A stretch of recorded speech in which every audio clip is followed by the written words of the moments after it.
I want to say a massive thank you for everyone who's joined this webinar today on Innovative Creative for Supercharged Ad Campaigns.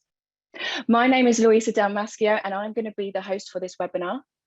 I'm a Senior Paid Search Manager here at Jellyfish and I am the Global Product Lead for Google App Campaigns. We have a jam-packed agenda for you guys today and we're going to kickstart the webinar with an introduction into GAC. We're going to tap into the trends across the mobile ecosystem. We're going to discuss the creative superpower we have at Jellyfish. We're going to discuss diversifying creative. We're going to touch on the 3 pillars we deploy at Jellyfish for creative testing. We're going to have a small section on the challenges with iOS. And me and Experian are going to be deep diving into the Experian case study. Throughout this whole presentation, we're going to be talking you through the tips and tricks we have deployed across Experian's activity. We're going to talk to you about the whole evolution of the asset portfolio that we have deployed. I'm going to hand it over now to Jackson and the team to introduce themselves. Hi everyone, I'm Jackson Daly, a senior designer based out of Jellyfish's London office and our resident JC creative expert. I'm delighted to be on this webinar to discuss Jellyfish's amazing new product, asset optimization, and to showcase the fantastic JC design work our creative team has produced for Experian. And I'll hand over to Pietro. Fantastic. So thank you, Jackson. Hi, everyone. My name is Pietro Bagnasco, and I lead our mobile app advertising partnerships effort here at Google. Absolutely delighted to be working with great partners like Jellyfish on bringing innovative and value-added solutions to all our customers and to all of you in the audience. So delighted to be here. And Eddie, over to you. Thanks, Pietro. Hi, everyone. I'm Eddie Hone. I'm a performance marketing manager at Experian. I sit within our brand and acquisition team and lead Experian Consumer Services at Marketing Strategy in the UK. I'm responsible for driving app user acquisition and engagement. In my role, I use digital media to deliver business growth across various areas of ECS, which include our credit score services, which hopefully many people will be familiar with, and then also our comparison services. I'm really excited to be part of this webinar today. Thanks, everyone. So before we get started, we wanted to start the webinar with a brief introduction to Google App Campaigns. Google App Campaigns is an automated tool leveraged by many advertisers in the industry to drive installation and revenue goals. It was first introduced in 2018 and is a great way for advertisers to tap into some of Google's largest properties. This is things such as YouTube, Discover, Google Play, and the Google Display Network. Google App Campaigns automates the whole process for you, allowing you to build ads, optimize bids, all at the click of your fingertips. But one thing that Google App Campaigns does not do, it does not produce your creative. And this is the one lever you have as an advertiser to pull in order to generate efficiency and hit those revenue and installation goals. So in 2022, Jellyfish has predicted that user acquisition teams and creative teams will become more interconnected than ever before. This is because for the need for data-led insights will help drive the creative team to formulate a creative strategy that's going to work for you. Ultimately, creative is your biggest play here. So you really need to tap into the creative teams and tell them and understand how these mechanisms work. You both need to work together to formulate a cohesive strategy, but also make sure you're exchanging learnings between each teams in order to make sure you're putting your best foot forward for Google App Campaigns. So I'm going to hand over to Pietro now, who's going to discuss the trends across the mobile ecosystem. Fantastic. So thank you, Louisa. Hi, everyone again. So so my role for today is really to kick things off by looking at trends across the mobile app ecosystem and the mobile ecosystem overall. And I guess why it's so important for us to talk about apps and especially to discuss the importance of creatives today. And so in order to do this, I like to take a step back and go back to when I started working on apps business back in 2015. So back then, apps, website, and mobile were almost like 3 separate businesses. As in, like, some customers we would see working on their web businesses, some customers working on their mobile, and apps were like, there was no such a thing as an omnichannel strategy. Whereas it's clear today that as a business, you guys don't have web customers anymore, as you guys don't have app customers, you simply have customers. And those customers are today engaging with you, your brand, your services in more ways than ever before. And yes, by more ways than ever, we do obviously mean mobiles most of all, which is why we put it on the slides. Now, COVID has accelerated this trend massively. So COVID has accelerated a trend that was already in place. But out of the 4 stats you guys see on the screen, the one I would like you to retain is the fact that 91% of internet users today use mobile devices to go online, not desktop, not laptops, mobile devices. And when they do so, and so when they do go online and spend time on it, like actually 90% of that time that the people spend online is actually spent within apps. If we can just go to next. Yeah, there you go. So 90% of that time that they spend online is actually spent inside apps, with 49% of the users opening apps up to 11 times a day. And so 91% of the people use mobile to go online, and when they are online, they basically spend 90% of the time within apps. Now, because we're talking about time, I think to build on this, another couple of stats that I would like to share with you are actually coming from the Data.io, or formerly known as App Annie State of Mobile report, which is something I would highly recommend everyone to download. It's a public available report that contains a lot of insights into different verticals. But the 2 stats on this slide that I would like you guys to retain is we're talking about time. So how much time are actually people spending inside apps? That is up to 4.8 hours a day. Up 30% over the last 2 years, and 4.8 hours a day, it's basically a third of the time that as human beings we spend awake and almost like alive, allow me to say, during the day. So that is obviously creating a lot of opportunities for you to have multiple touch points with customers, because that's, with customers and end users spending so much time inside apps, it means it allows you guys to create those first interaction and those first touch points. On the flip side though, because all of this time being spent in apps and becoming so appealing for so many customers, the mobile ad spend is also increased dramatically, up to 295 billions, which is up 23% year over year. And this obviously is a great equilibrium between where the users are and where the companies are looking for it. So great opportunity on one side, and a little bit of increased competition on the advertising side, which is why it's so key that we're here today and we're talking about apps and especially creatives. This increasing time spent within apps has caused for users to dramatically also increase their spend inside apps.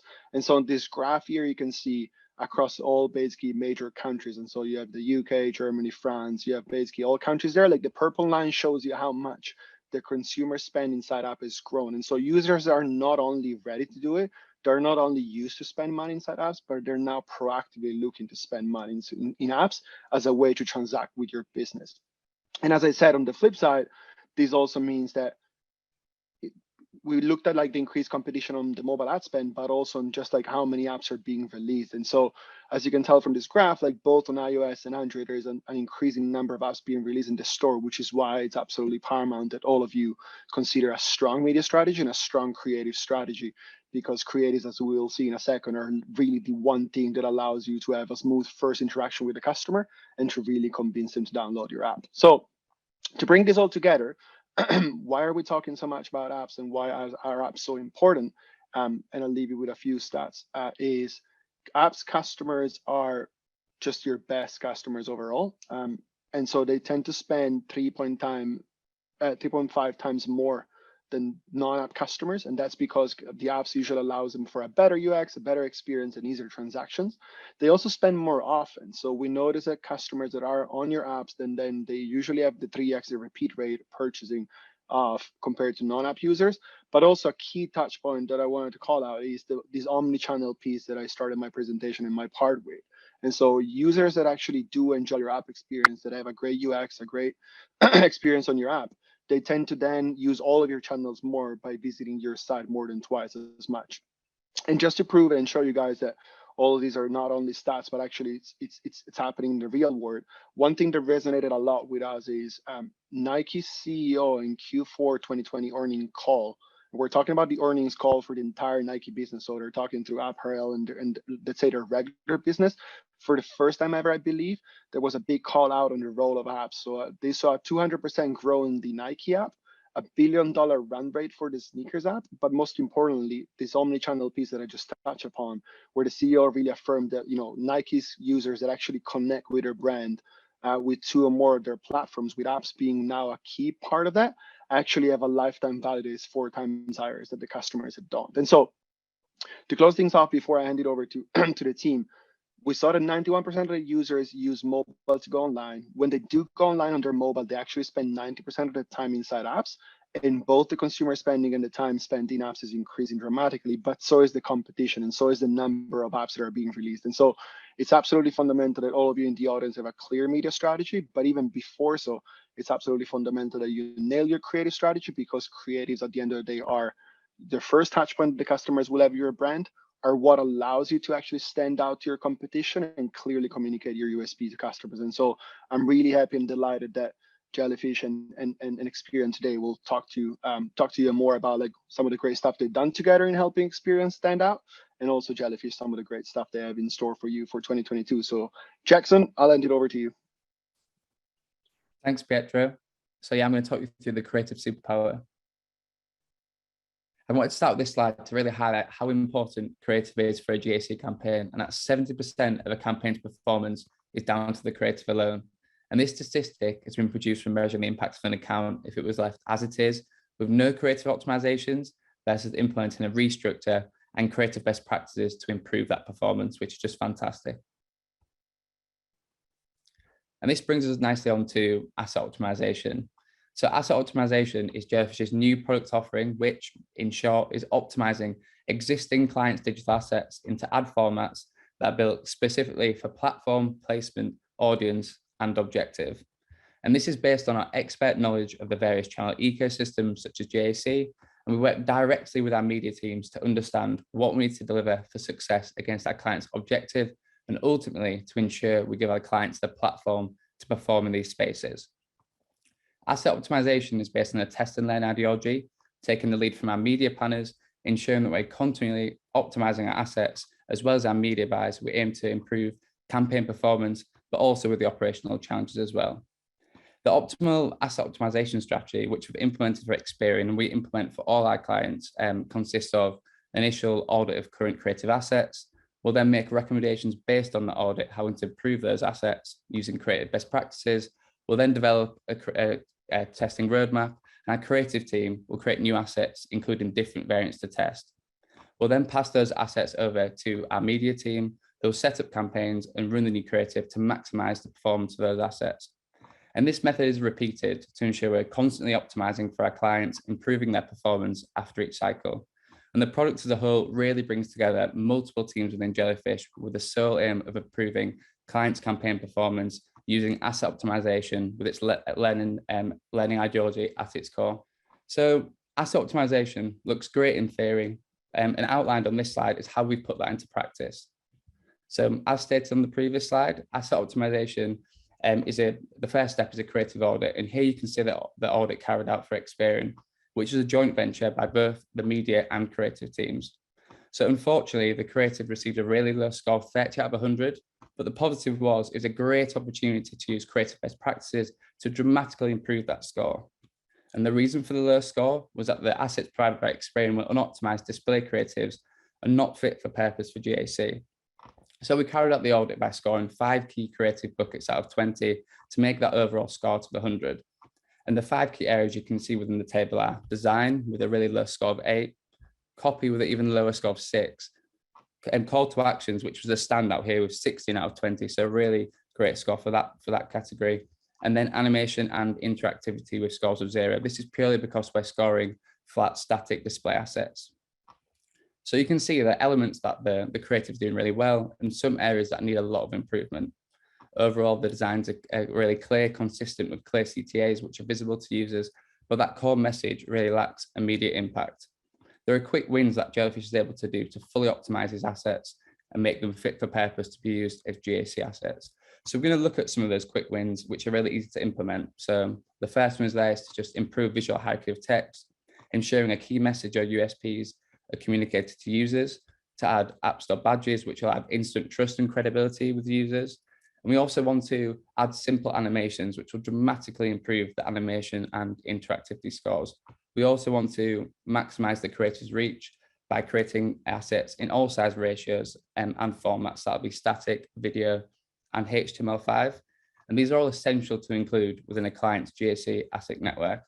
And then finally, we want to identify the best performing variables by using our test and learn ideology.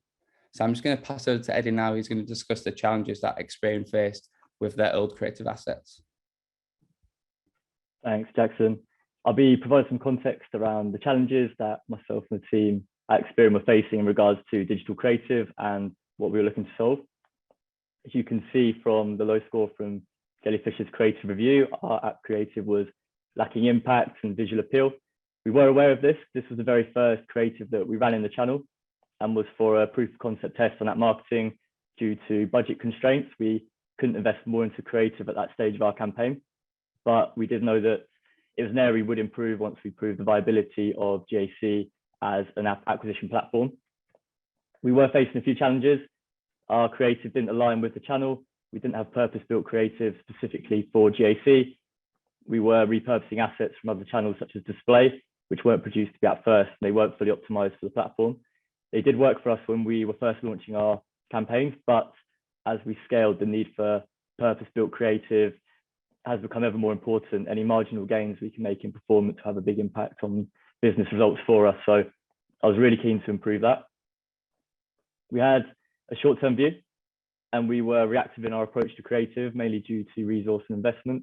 We didn't have a structured testing plan or roadmap relating to creative messaging and asset production.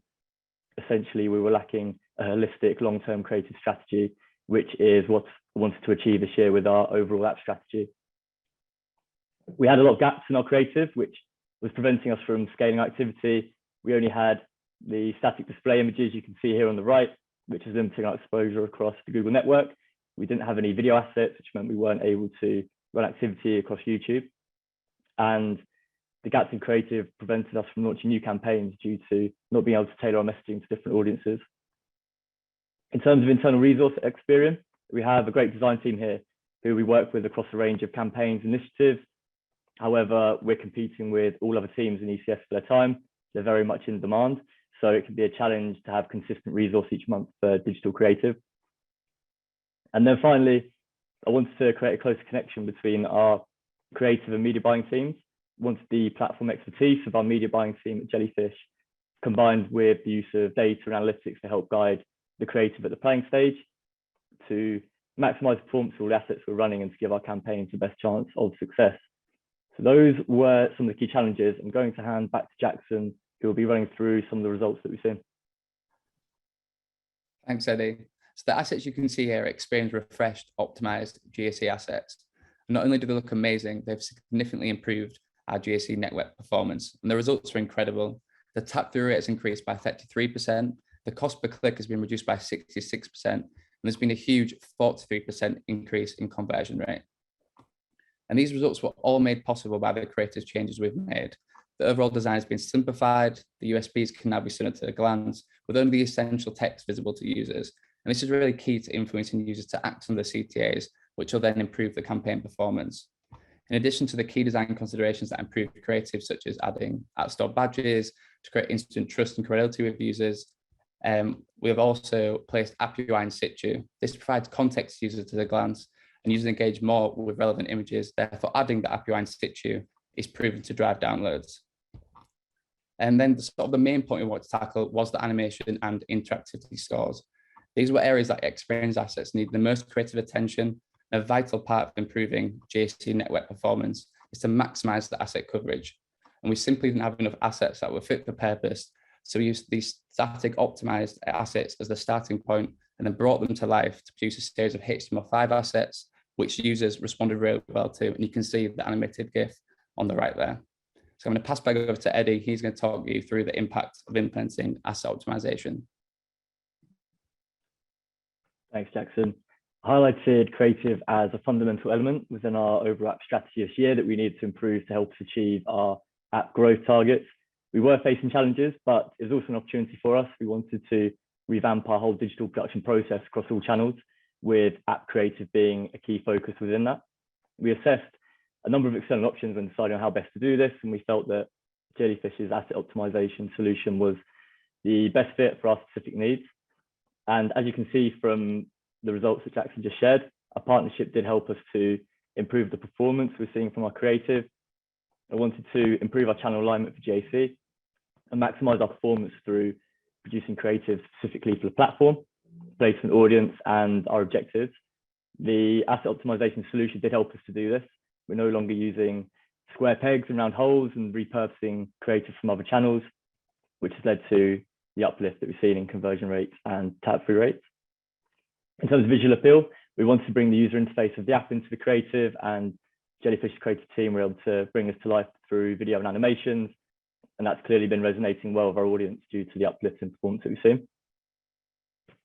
As part of our strategy this year, I wanted to scale up our activity through launching new campaigns and targeting new audiences that we previously weren't able to due to creative gaps. Maximizing our asset coverage has enabled us to do this. So we now have assets in all available formats within GAC, and it's also opened up new opportunities from new ad groups within our BAU activity to launching re-engagement campaigns and promoting other features in the app beyond just credit score. In terms of resource was a key challenge. I wanted to improve the speed and scale of asset production, and our partnership with Jellyfish has supported us on this front. The creative team and media team at Jellyfish have become an extension of our team at Experian, and having that additional resource and expertise dedicated to our creators has really improved results and helped us to launch campaigns much quicker. We're now in a position that when I want to launch a specific app campaign, I can fairly instantly have a planning session to discuss creative requirements, and we can build out a plan really quickly and move into the production phase so much quicker than we could previously. It's given myself and the team a lot more confidence in launching new campaigns. Where previously creative was a blocker, it's now an enabler. And then finally, my focus this year has been to change our approach to digital creative production, to shift us away from the reactive and short-term view that we had previously. I wanted to build out a longer-term creative strategy using performance data to inform our decisions and how we prioritize campaign launches. And now we have a structured test and learn process in place that is leading to step changes in campaign performance. And we've seen really strong growth this year in terms of scaling our app acquisition activity, and creative has been a key driver of that. So I'll be handing back over to Jackson, who will be discussing optimal creative strategy for JC. Thanks, Eddie. And like you said, Jellyfish has really helped with both the creative and operational challenges, and it's really been great to be a part of that. So I just want to summarize Jellyfish's GAC creative approach. And this slide highlights the optimal GAC strategy, and we implement this to drive the best performance possible. And it's a 4-step process. So initially, we want to determine the goals, then identify the ad groups, and then third is to maximize the asset coverage. But the 4th step is probably the most important step of all, which is continuously learning and refining. And this links to our asset optimization product. We always want to develop a continual cycle of experimentation, improving on what's gone before. And this method as a whole really ensures Jellyfish is continuously driving increased performance for all our clients' GAC networks. I'm going to pass over to Louisa, who's going to talk you through diversifying creative. So I'm going to be talking about diversifying creative to win ultimate success with GAC. Those advertisers that have a continuous flow of refreshed creative yield better results when it comes to installation and revenue. We are not saying that you need to do a creative refresh every 2 weeks. We're saying you need to have a good formula in place to understand when you're going to be testing your creative next. At Jellyfish, we have a best practice of test every 2 months, because this is when you're going to be yielding your better returns and you reduce the element of creative fatigue. As Jackson and Eddie perfectly discussed, creative becomes your differentiator. User acquisition campaigns are becoming more and more automated, and that means they're becoming more and more competitive. Therefore, using creative as your key indicator for success. 50 to 80% of your ROI comes directly from creative. And if we head over to the video asset, our essential pillar, this is purely what we found on Experian and within the fintech industry. This was because video is becoming more and more of a favorable format for us to deploy. It is a great way to maximize success and hit those scalability goals. So what we did at Experian, when we first launched our GAC activity, we were only running on one ad group, our always on, and what we were leveraging here was the typical free school user. Then over time, when the space became so competitive, we needed to diversify our audience and leverage other avenues of the features of the app. So that's when we honed in on their free comparison tools, credit cards and loans. And we created different ad groups to go after different user segments to increase our exposure beyond that typical free score customer. We really encourage you to look at your ad strength scores within your ad group, and we really encourage you to strive towards the excellent bracket. But this is by all means not an indicator of the quality of the assets you are deploying. But if you do strive to move from each bracket to each bracket, you will increase impression volume and interactions. But again, we really urge you to look at the quality of the asset you are deploying in this campaign, because ultimately that's where you're going to see the biggest success. So now we're going to talk about creative testing. At Jellyfish, we have implemented 3 pillars of what we believe are the best way to creative test across Google Ad campaigns. The first pillar is leverage ad groups. Leveraging ad groups is the best way to test text ideas. So when, for example, for Experian, for our always on ad group, to test different text ideas, what we have done, we have duplicated the ad group, changed the text asset, but kept the image and video consistent. This limits the amount of variables you are testing at each time. Geo-testing is a very popular one, but it's also quite tricky to deploy. It is much easier for the global brands to deploy geo-testing due to the amount of conversion volume you need within each country or region. It is a really good way to start testing iterations, creative, call to actions, and your tone of voice. We do not recommend you use postcode level targeting in order to assess your geo-test, because this is an inaccurate way to deploy your insights. And then step 3, upload your ads to your current ad campaign or ad group. This is considered the most simplest and fairest way to conduct your creative testing. However, sometimes it is really tricky when you're testing iterations or changes to color when doing so. So that's when we would leverage geo-testing or leverage ad groups, because it becomes tricky to differentiate what is working well. But typically this is fairest because it works in the business as usual conditions, which is why this is one of the avenues that we tend to sometimes go down for our clients. So here is a few creative best practices and what we deploy at Jellyfish. We consider the full funnel mix when analyzing creative. I know it's tricky for iOS, but on Android, you can see the full funnel mix from impression to install to conversion. And what we really recommend is you compare like for like when looking at your different formats that you are deploying. For example, within the fintech industry, landscape is the most served format. Therefore, when you are doing a test on videos, compare like for like and look at the differences in data when looking at landscape versus landscape. And use Google Asset Report as a guide.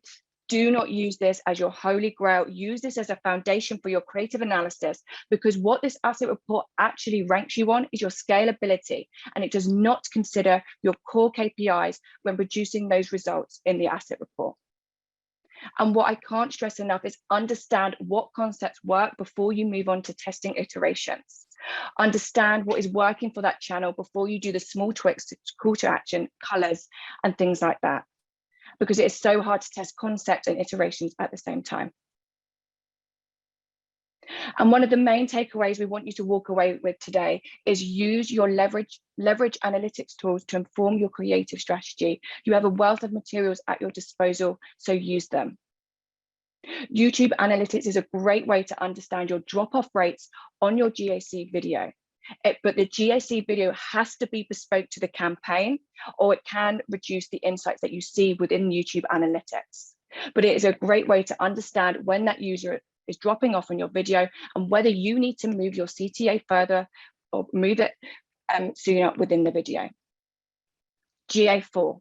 You can bucket your app users by interests. Use these interests to your advantage and use these as a foundation to discuss different ideas with the creative team.